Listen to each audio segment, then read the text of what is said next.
اختطفوني اختطاف. اهلي جلسوا يدوروا علي شهرين تماما وهم مش دارين وين انا. ولدي كان يصير له في الشوارع ويصير له الاقسام حق الشرطه وصورتي عنده في التليفون يقول لهم هذه امي سمعوني علي عندكم. ايوه ولدي عمره 12 سنه. يقولوا لا مش عندنا، اشوفها في اقسام ثانيه.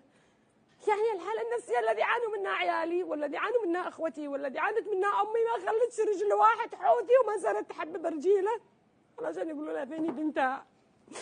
مش من حقي اقول الو اشوف كيف عيالي كيف 4 شهور كامله وانا مغيبه، لدرجه ان انا خلاص يأست ان عاد انا بخرج.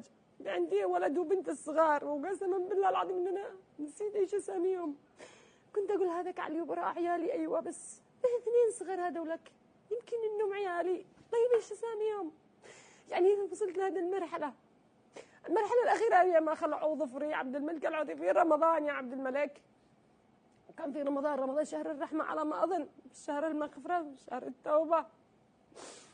انا بعدها قلت لهم خلاص اقتنعت ان الله سبحانه وتعالى ما خلق شيء باطل، ان الله سبحانه وتعالى خلق الموت رحمه لنا، وكنت مقتنعه انه الموت ارحم لي بكثير. قلت لهم خلاص نشتي اموت انا خلاص، يعني 4 شهور ما حد يتحملها. الجنان يجي الواحد الجنان، تسمع كل يوم صايع كل يوم صراخ كل يوم تعذيب كل يوم.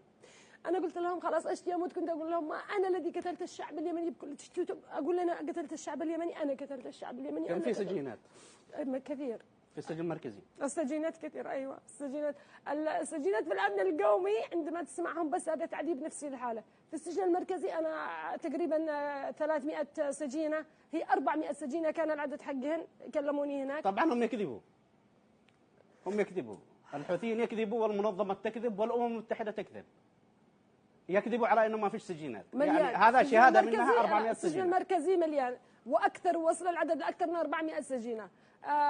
كان بعض السجينات خرجوا وكان بعضهم لدرجه انه العنبر الواحد ما يكفاش، ما تكفاش كانوا يفرشان في الارض.